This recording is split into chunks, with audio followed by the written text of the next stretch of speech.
This past summer on June 23rd, I was a Federation professional and I had over 20 years of experience.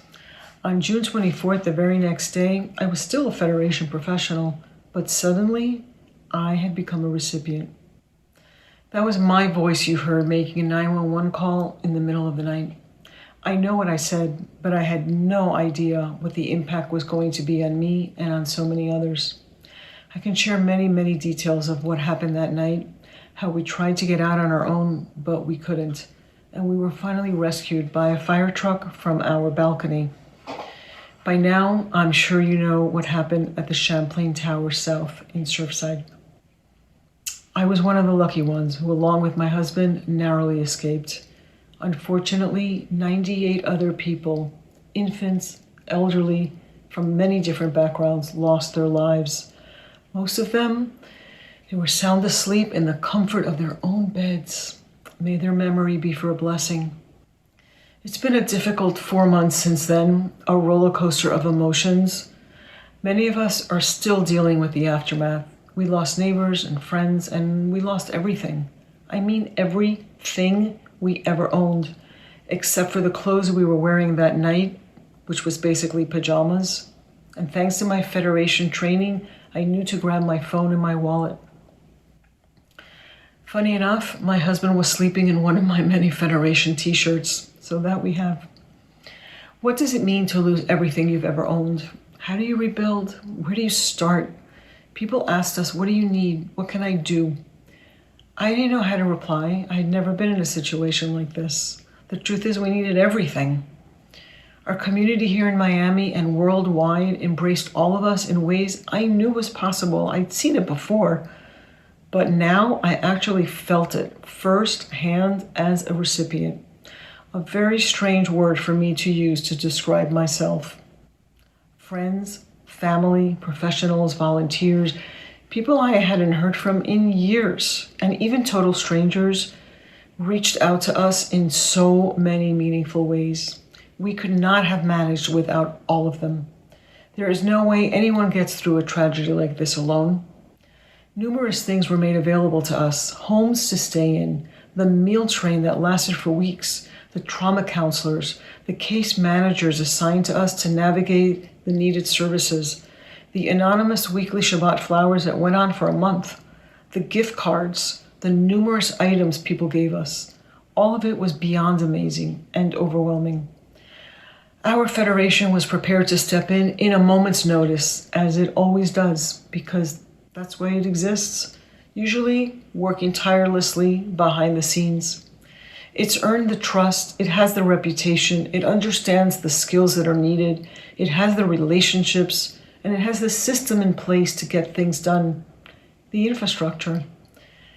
Nobody likes to talk much about infrastructure. I know it's not sexy, but it is the infrastructure that allows Federation to be there and to be the best when everyone else is still trying to figure out, what are we going to do now? Here's one example of that. Over $1 million was raised by 3 young people right after the tragedy in a GoFundMe page. They had the best of intentions, but soon they realized they had no idea how they were going to allocate that money. Instead, they ended up partnering with our Federation to get those dollars to those in need. Jewish Community Services, our social service beneficiary agency, is the leading organization appointed by the county to handle the case management and services for all the survivors and families, Jewish or not, because they've earned the respect and they have the know-how. They are now a lifeline to so many of us. During these last few months, I have thought often about our collective ancestors who fled their homeland sometimes more than once, mostly taking nothing with them. They usually didn't know the language of the new place they found themselves in, and they had very little resources to speak of. They certainly didn't have Google or Amazon Prime to order new things from. But yet they survived. Many actually thrived. And I keep them in mind quite often. It serves as an inspiration to me as I go through these difficult days. I have learned over the years that one cannot take away another person's pain, no matter the circumstances. But yet one can be there for them so they don't suffer alone. That's what it means to me to be a community. And that's what Federation is all about at the core, creating a vibrant, strong, caring community, because we all need community. You just never know when. But Federation isn't an abstract thing, it's real. It's made up of people like each of you. It's your leadership, your willingness to give of your time and your resources, your involvement that makes it possible. When the need arises in your backyard or in Israel or really anywhere in the world, Federation is going to be there for you, ready, willing, and able because of your support. And here's the thing, God forbid it's ever you in need, Federation is going to be there for you. Trust me when I tell you that. In my conversation with Brett when he called to ask me if I would speak today, I told him about a call I got from someone who works at FEMA a few days after the collapse. He said they had found the picture with my husband's name on it and could he bring it over to me. I tell Brett how much it meant to me to have this picture and that someone was kind enough to personally deliver it.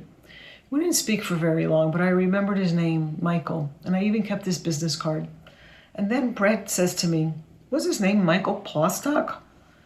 He belongs to Cabinet. Oh my God, what are the freaking chances of that? Michael, I don't know if you're listening right now, but I was blown away. We are really all truly connected, and I am so grateful to you for giving me the one and only thing that has been recovered of my belongings so far. And while we lost everything, I tried not to lose myself. I still wanted to be a giver, and I actually made a list of what I could give: a hug, a referral, a kind word, a quote of inspiration, whatever it was. I even made a small tzedakah pledge specifically for the collapse. Why? Because we are all givers and receivers, receivers and givers, and sometimes even at the same time. I am beyond blessed, lucky, and proud to work as a Federation professional and to be a Lion of Judah. And yes, this is a replacement pin. And that is why when I was asked if I could speak today, I couldn't say no. You see, together we really do care for those in need, and we strengthen Jewish life. And you never know when it's going to be you who needs that. So thank you for everything that you have done and for everything that I know you will continue to do. Toda Rabbah.